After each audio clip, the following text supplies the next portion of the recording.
Hola a todos, yo soy la doctora Inés Castellano, médica y profesora de anatomía de la Fundación Barceló. Hoy vamos a hablar de cabeza ósea. Como es un tema extenso, vamos a dividirlo en dos teóricos. Vamos a comenzar entonces con la primera parte.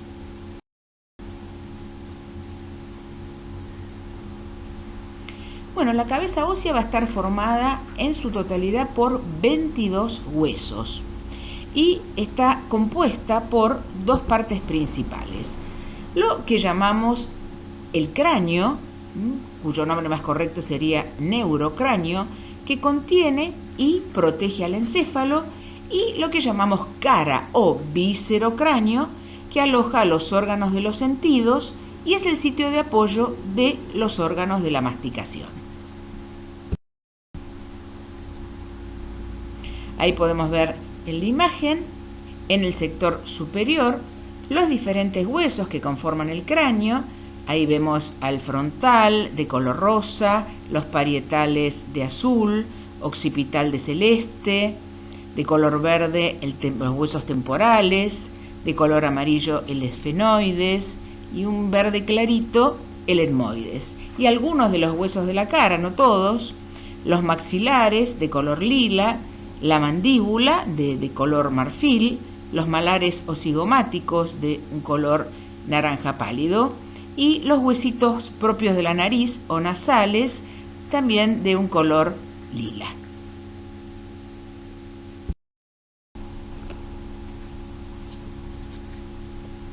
Bueno, el cráneo o neurocráneo va a estar formado en su totalidad por 8 huesos.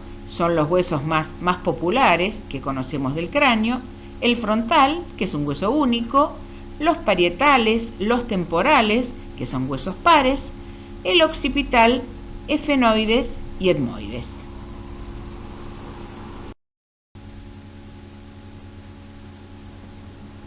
Bueno, la cara o viscerocráneo está formado en su totalidad por 14 huesos, la mayoría de ellos huesos pares.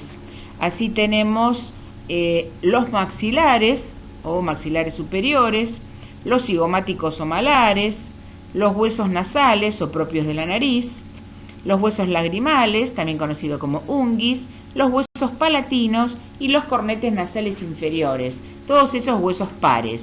Y huesos impares, la mandíbula y el vómer. Luego tenemos lo que se conoce como las regiones comunes de cráneo y cara.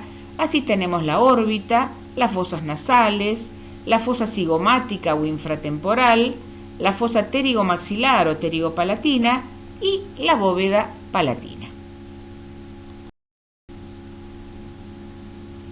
Bueno, vamos a comenzar entonces con los huesos del cráneo. Tenemos que conocerlos, vamos a ir describiendo lo más relevante de cada uno de ellos. Recordemos que los huesos del cráneo son huesos planos, todos van a ser huesos planos, delimitan una cavidad.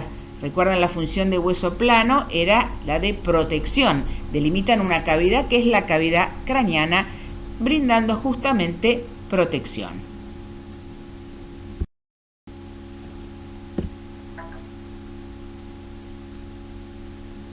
Bueno, el hueso frontal está situado en la parte anterosuperior del cráneo. Obviamente es el hueso que conforma la frente y, como podemos ver en la imagen, va a formar la mayor parte del techo de las órbitas, esas cavidades excavadas que alojan los globos oculares.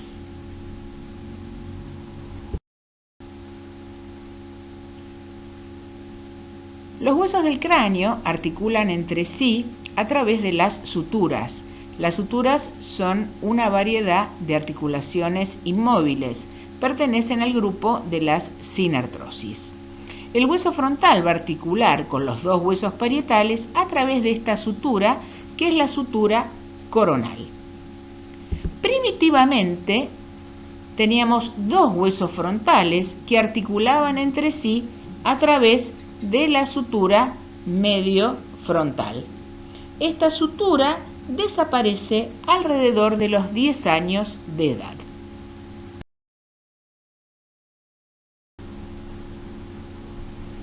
Bueno, ¿qué es lo más relevante que tiene este hueso? Bueno, lo que llamamos vulgarmente frente, ahí lo tenemos marcado, esa es la eminencia frontal.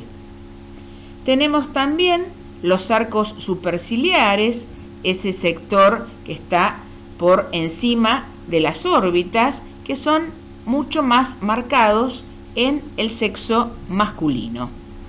Por encima de la órbita tenemos la escotadura supraorbitaria, por donde pasan los pequeños vasos supraorbitarios. A nivel de la línea media tenemos la glabela, que es una zona lisa entre los arcos superciliares, por encima de la nariz, y más hacia abajo la espina nasal, que articula con los huesos nasales.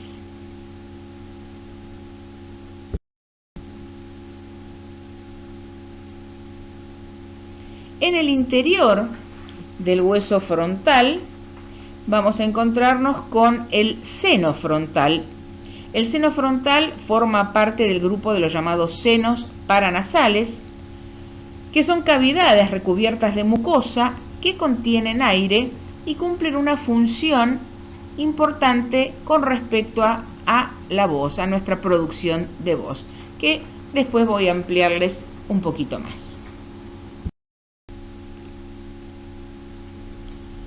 El hueso parietal, hueso par, en la imagen de color verde, situado en la parte lateral del cráneo por detrás del frontal.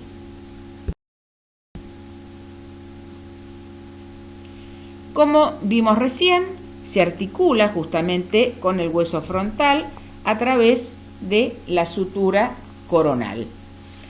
Ambos huesos parietales entre sí se van a articular a través de la sutura sagital, y los huesos parietales con el hueso occipital articulan a través de la sutura que llamamos lambdoidea.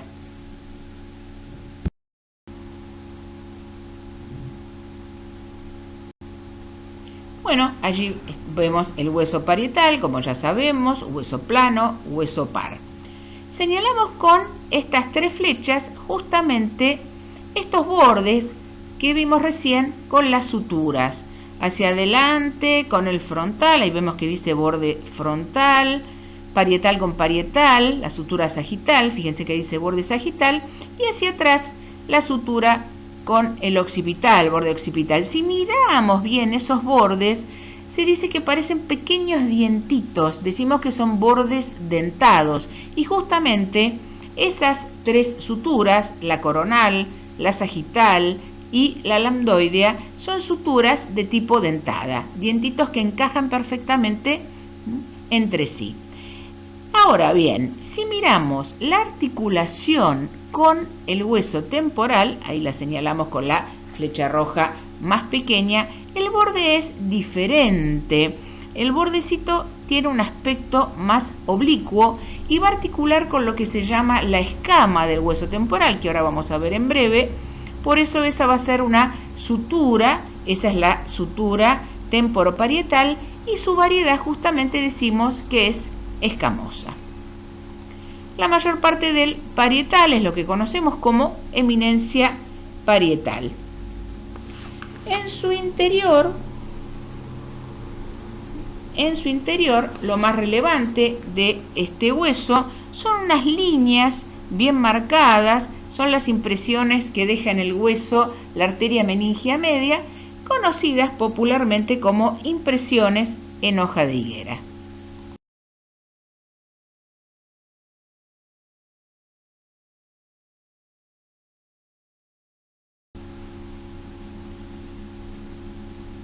Aquí podemos verlo, justamente, ahí tenemos la arteria meningia media y todas sus ramificaciones, dejando esa marca, esa impronta en el interior del hueso parietal, y el nombre entonces, por su parecido, justamente por esas marcas que tiene la hoja de una higuera.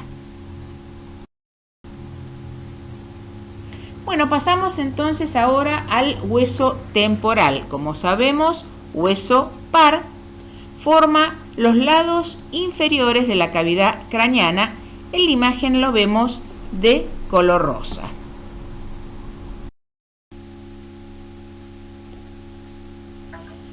Bueno, ahí vemos coloreado el hueso temporal. Este hueso va a presentar 3 porciones. Una de esas porciones le va a deber su nombre justamente a esta zona que marcamos que es la escama del temporal, que habíamos visto que articulaba recién con el hueso parietal a través de una sutura que llamamos escamosa. Una saliencia importante que contiene este hueso es la apófisis mastoides, que le va a dar el nombre a la segunda de sus porciones.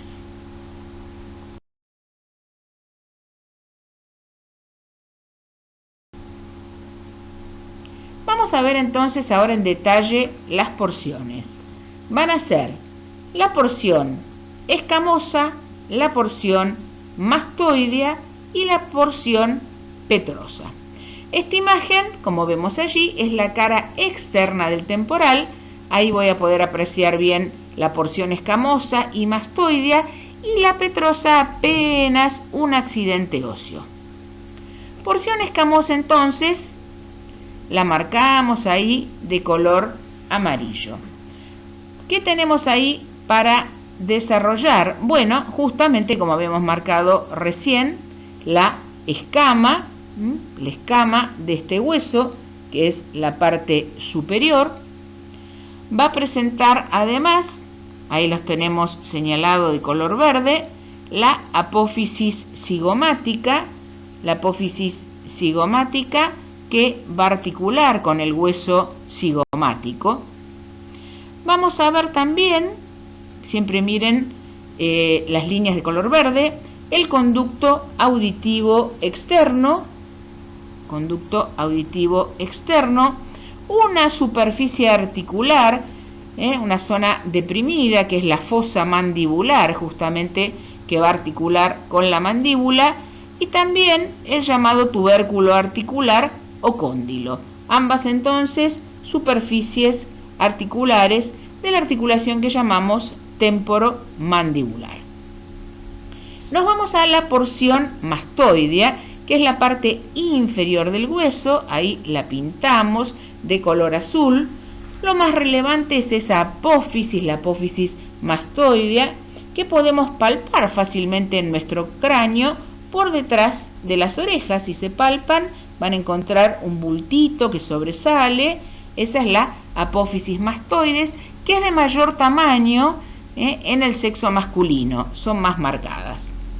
Vamos a encontrarnos también con un pequeño orificio, que es el orificio mastoideo. Pasa una pequeña vena, llamamos vena emisaria.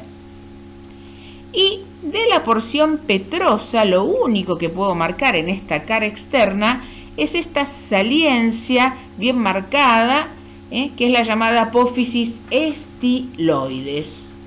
Parece una especie de palillo o escarbadiente. Esa es la apófisis estiloides.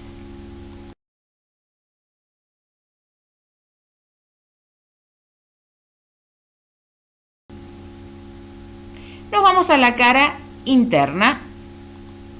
Vuelvo a marcar de color amarillo la porción escamosa, de color la porción mastoidea, y la tercera porción que veíamos tan poquito en su cara externa, que es la porción petrosa, también conocida como peñasco. Esta porción es muy importante porque contiene estructuras del oído medio y del oído interno. Allí vemos con una línea roja señalada el orificio o conducto auditivo interno.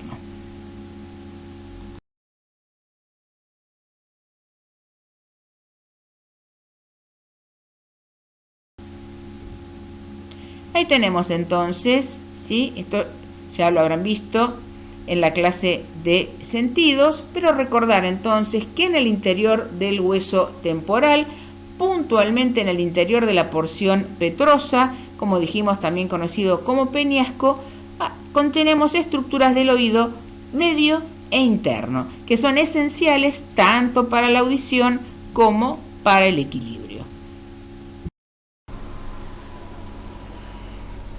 Llegamos al hueso occipital, ahí lo tenemos señalado con la flecha roja, sabemos, hueso plano, hueso impar, constituye la parte postero-inferior del cráneo. Se articula con los huesos parietales, los huesos temporales, el efenoides y la primera vértebra cervical.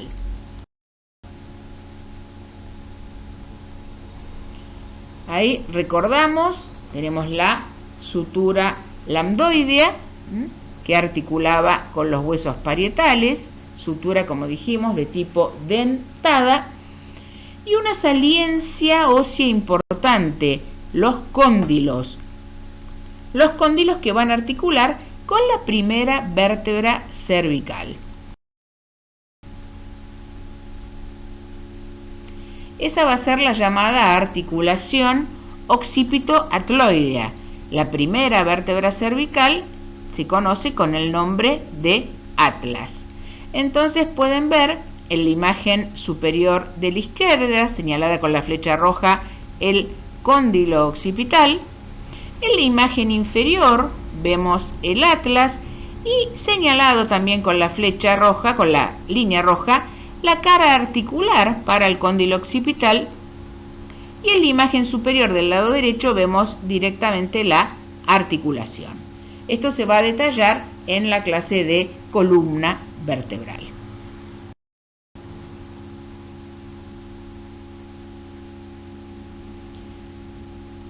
Bueno, aquí tenemos una vista inferior del hueso occipital, tenemos una saliencia que está a nivel de la línea media y es la protuberancia occipital externa. Como ya dijimos, los cóndilos que van a articular con la primera vértebra cervical, un gran orificio que llamamos foramen magno o agujero occipital, que después vamos a ver cuando veamos cuáles son los elementos que atraviesan los distintos agujeros del cráneo. Vamos a ver quién atraviesa este foramen tan importante. Y después tenemos en el sector inferior la llamada porción basilar. En la vista interna podemos observar a nivel de la línea media la protuberancia occipital interna y más hacia abajo un pequeño orificio conocido como el conducto del nervio hipogloso. Va a pasar obviamente este nervio que es el par craneano número 12.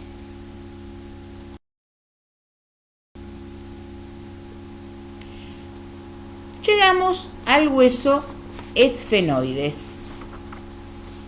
El hueso esfenoides es uno de los más complicados, les va a dar un poquito más de trabajo.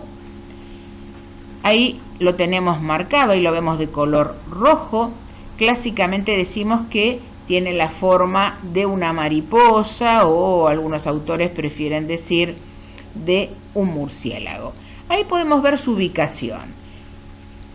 Se ubica en la parte central de la base del cráneo, por detrás del frontal y del etmoides, que ahí lo ven pintadito de color verde, y por delante del occipital.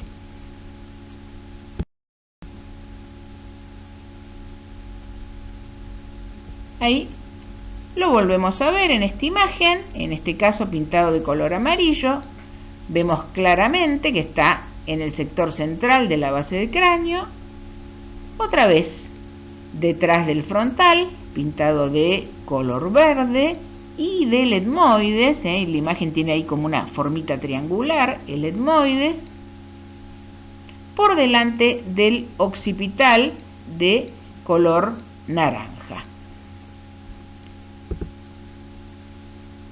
Tiene 4 grandes partes este hueso que no puedo olvidarme. En esta vista, que estamos viendo lo que es la endobase, estamos viendo la base craneana por dentro, la endobase, tenemos 3 accidentes óseos que tengo que conocer sí o sí. Por un lado, el cuerpo del efenoides, que es su parte central. Aquí nos encontramos con la llamada silla turca, que aloja a la famosa glándula hipófisis.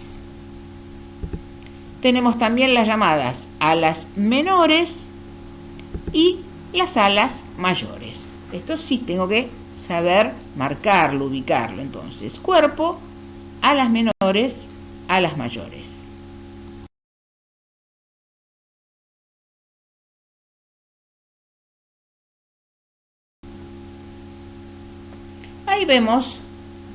Ahí podemos ver al hueso. Otra vez, tengo en el sector central el cuerpo del efenoides. Recuerden, silla turca, la llamada fosa hipofisaria para la glándula hipófisis, ala menor del efenoides y ala mayor. Muy bien. En las alas menores voy a tener lo que llamo el surco prequiasmático, también conocido como canal óptico, y el conducto óptico, por donde va a pasar el segundo par craneano, el nervio óptico, y la arteria oftálmica. En las alas mayores me voy a encontrar con la fisura orbitaria superior, que es una hendidura alargada, muy conocida, el agujero redondo o redondo mayor, el agujero oval y por detrás de él, uno más pequeñito, el agujero redondo menor. Delimitando la silla turca tenemos 4 apófisis, que son las apófisis clinoides, 2 anteriores y 2 posteriores. Allí vemos entonces, señalado por la flecha verde, ahí está la silla turca y vemos en su interior la glándula hipófisis.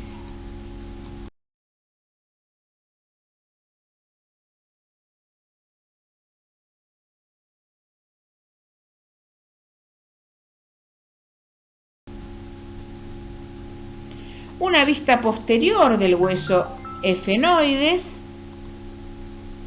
Ahí volvemos a señalar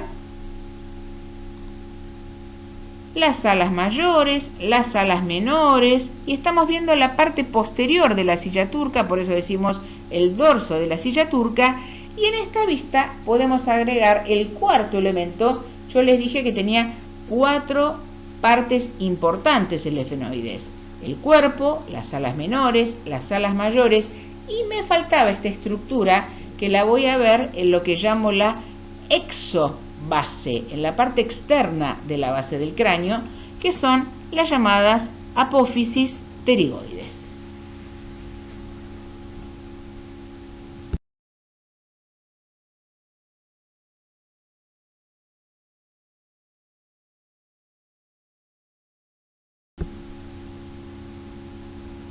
Ahí lo podemos ver de color rojo para que entiendan su ubicación. Recuerden que es un hueso impar.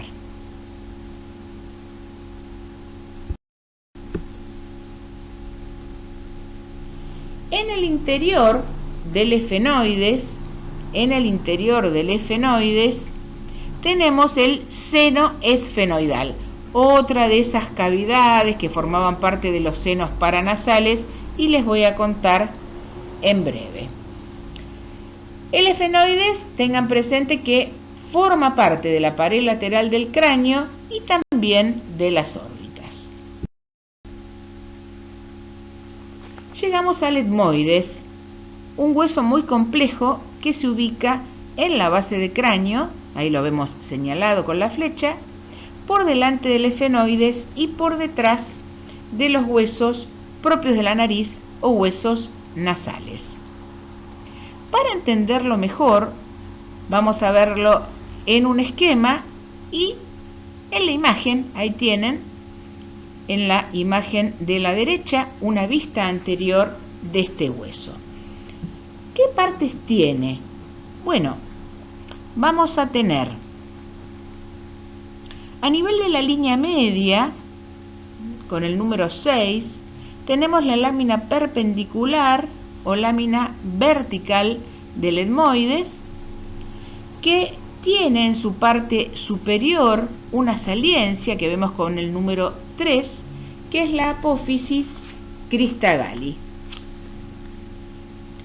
A los lados de la apófisis Christagalli, con el número 2, tenemos la llamada lámina cribosa.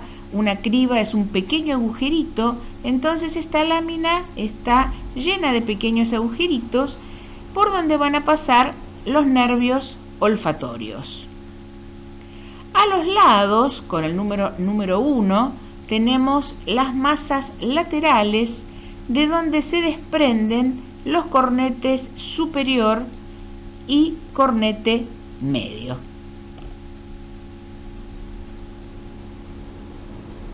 Que tienen los números 4 y 5.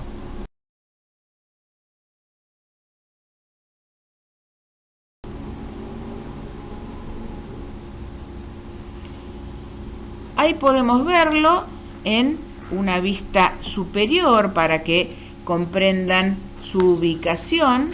Ahí en la imagen, fíjense que se ha retirado el hueso frontal. Y ahí podemos ver entonces la imagen agrandada. Y allí tenemos nuevamente la apófisis Christagalli, ahí podemos apreciarla bien. A los lados la lámina cribosa, como dijimos, atravesada por ramas del nervio olfatorio. Y esas pequeñas cavidades que son las celdas etmoidales, que forman parte también de los senos paranasales que les había comentado.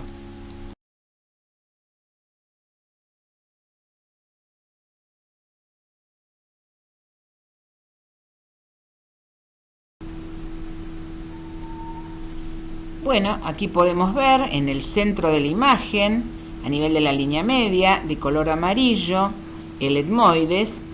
Para entender bien esta imagen, fíjense que hubo que hacer un corte. Si vemos la pequeña imagen que está en el sector superior izquierdo, hay una línea vertical roja que indica por dónde hizo el corte, y luego la imagen coloreada donde lo vemos de frente. Este hueso etmoides, tengan presente que forma la pared interna de las órbitas, el techo de las fosas nasales y también es parte del tabique nasal.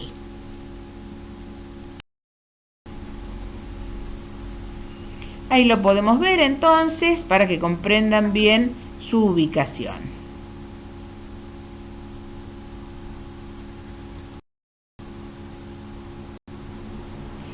Bueno, pasamos entonces ahora a los huesos de la cara.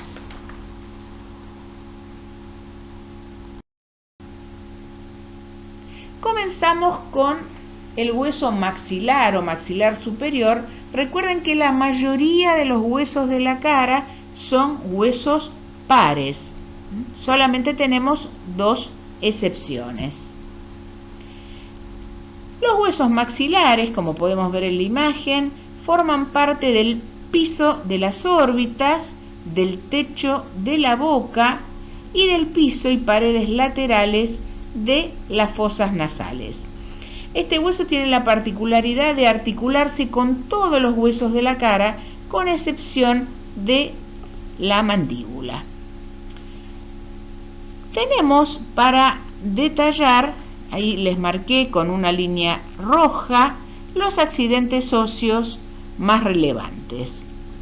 Tenemos en primer lugar la apófisis cigomática, que se dirige justamente hacia el hueso cigomático malar, que es el que ven de color naranja.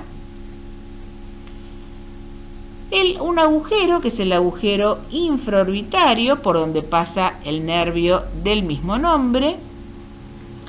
la apófisis frontal, que se dirige hacia el hueso frontal, y la apófisis alveolar, donde se van a ubicar los dientes. Los dientes se articulan con esas pequeñas cavidades que tiene el maxilar, conocidas como alvéolos.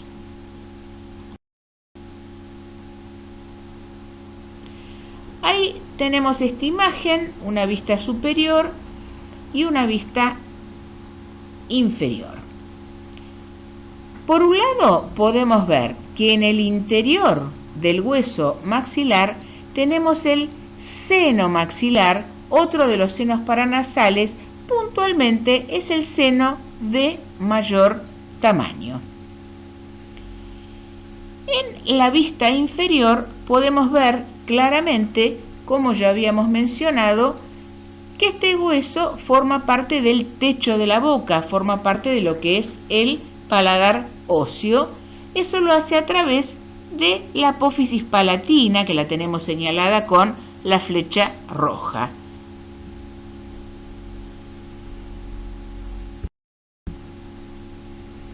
Ahí podemos ver en la imagen, como les había comentado, el seno maxilar, un seno entonces de gran tamaño, el mayor de los senos paranasales. Entonces, estos senos paranasales, paranasal significa que rodean a las fosas nasales. Como les había dicho al comienzo de la clase, estos senos eran cavidades recubiertas de mucosa que contienen aire y que cumplen una función vocal, hace que nuestra voz se escuche limpia. Claramente se dice que funcionan como cajas de resonancia, para que la voz se le escuche claramente. Así tenemos el seno maxilar, entonces, como dijimos, el más grande, el seno frontal, el seno esfenoidal y esos pequeños senos que están en el interior del etmoides y llamamos las celdas etmoidales.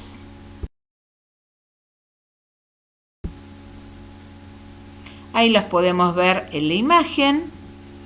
Fíjense cómo todas estas cavidades rodean a las fosas nasales.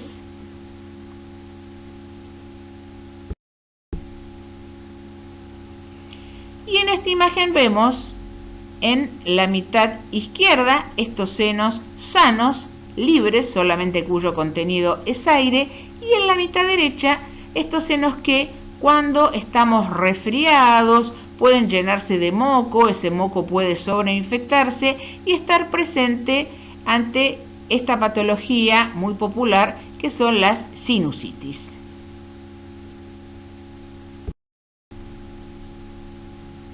La mandíbula o maxilar inferior. Este es un hueso único, un hueso impar, es el más grande y fuerte de la cara. Presenta un sector central, que es el cuerpo, que es la parte principal del hueso, y dos prolongaciones conocidas como ramas que se proyectan desde la parte posterior del cuerpo hacia arriba, tiene un trayecto ascendente. En ese cuerpo se destacan, por un lado, un borde superior, sería la porción alveolar, que, como ya dijimos, se articulan con los dientes, un borde inferior donde va a aparecer esa protuberancia mentoniana, que todos conocemos como mentón, y el agujero mentoniano, que es atravesado por el paquete básculo nervioso mentoniano. Nos vamos a las ramas. ¿Qué es lo más importante que encontramos allí? ¿Cuáles son los accidentes óseos que tengo que conocer? Bueno, en el sector superior, en el borde superior, me voy a encontrar con el cóndilo o apófisis condilar, que va a articular con el hueso temporal y forma la articulación temporomandibular. En el cóndilo se va a insertar uno de los músculos de la masticación, que es el pterigoideo externo. Vemos también otra saliencia, esa es la apófisis coronoides, donde se inserta el músculo temporal, también un músculo de la masticación. Luego tenemos en el sector inferior, un borde inferior, justamente lo que sería la unión entre el cuerpo y la rama. Eso se conoce como el ángulo mandibular. En el sector externo de la rama, en la cara externa, se inserta un poderoso músculo también de la masticación, que es el músculo macetero. Y en la cara interna de la rama nos encontramos con un agujero, que es el agujero dentario, por donde pasa el nervio dentario inferior.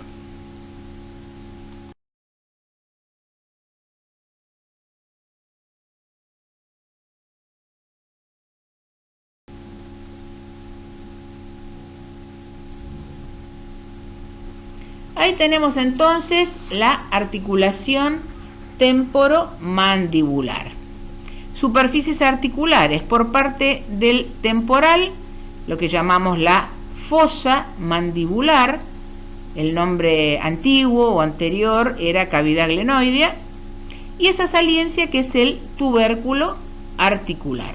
Y por parte de la mandíbula, la apófisis condilar o cóndilo. Como no articulan exactamente bien, esas superficies articulares no encajan tan perfectamente, aparece entre ambos lo que se conoce como disco articular o menisco, que amolda mejor las superficies articulares entre sí. Esta articulación va a ser una condilartrosis, una bicondilia con disco articular o menisco. Acá en la imagen podemos ver los movimientos que tiene esta articulación. No son los movimientos clásicos que después van a escuchar cuando veamos en aparato locomotor. Los movimientos van a ser, bueno, clásicamente para masticar, el ascenso, ¿sí? Ascenso y descenso de la mandíbula, un ligero movimiento hacia adelante que llamamos propulsión, hacia atrás que llamamos retropulsión, y un pequeño movimiento de lateralidad, también conocido como diducción. Entonces son movimientos muy puntuales para esta articulación. Acá no hablo de flexión, extensión, sino de ascenso, descenso, propulsión hacia adelante, retropulsión hacia atrás y lateralidad, o sea, a los lados, o diducción.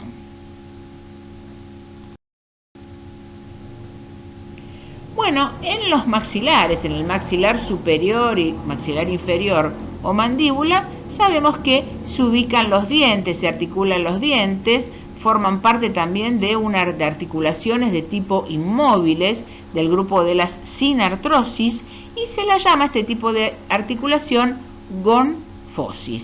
Articulan las raíces dentarias con esas cavidades alveolares que encontramos en los maxilares. En total tenemos 16 dientes permanentes en cada uno de ellos, 3 molares, 2 premolares, un canino y 2 incisivos a cada lado.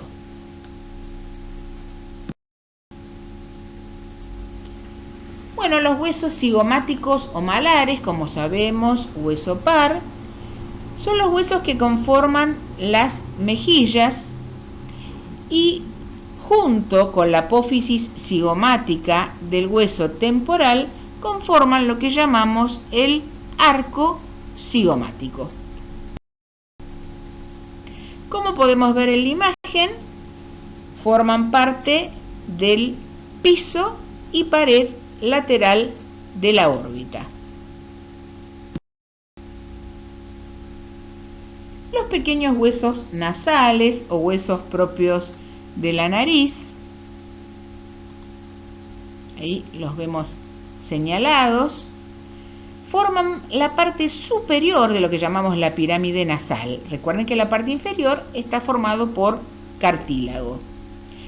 Y luego los huesitos lagrimales, también conocido con el nombre medio extraño de unguis, son de muy pequeño tamaño, ahí los vemos de color lila, son muy finitos, se dicen que tienen casi el grosor de un papel.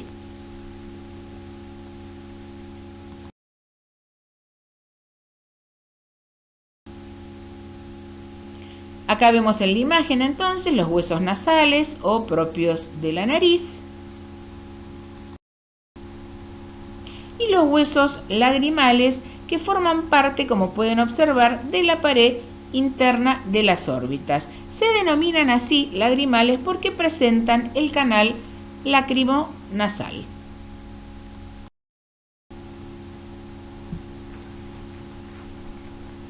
Los huesos palatinos, también hueso par, ánimo que no decaiga, que ya nos falta poco. Es un hueso par, como decimos entonces, tiene forma de letra L. Como pueden ver en la imagen, se ubica por detrás del maxilar y por delante del efenoides, puntualmente por delante de la apófisis pterigoides.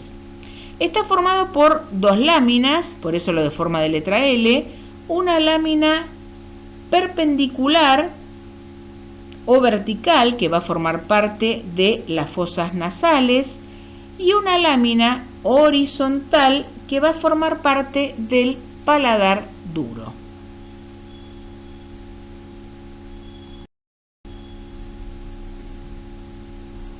Aquí tenemos una imagen de exobase y nos interesa puntualmente ese paladar óseo, ese paladar duro, que ahí fíjense lo vemos pintado de un color amarillo pálido y un gris.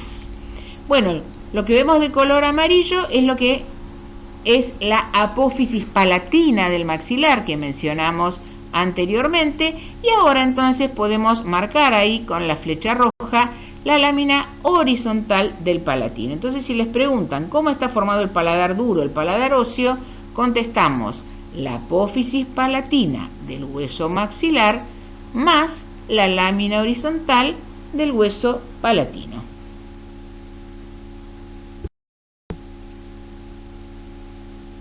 Bueno, llegamos al vómer, el otro de los huesos junto con la mandíbula que son impares en la cara.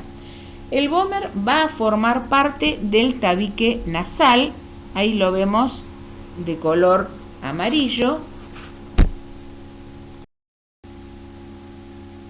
En esta imagen podemos ver cómo está formado el tabique nasal, que corresponde a la pared interna de las fosas nasales.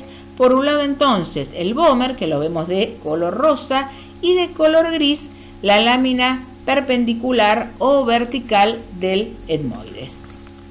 En estado fresco se agrega cartílago.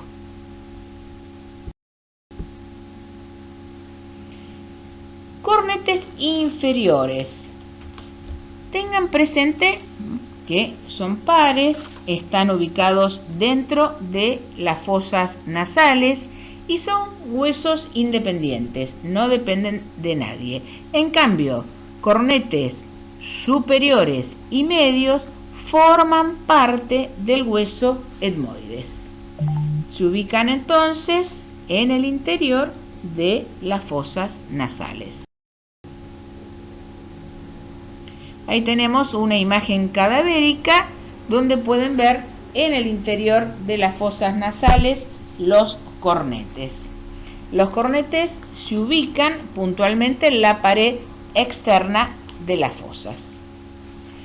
Bueno, les agradezco la participación, espero que les haya sido útil y nos vemos la próxima con la segunda y última parte de esta clase. Gracias.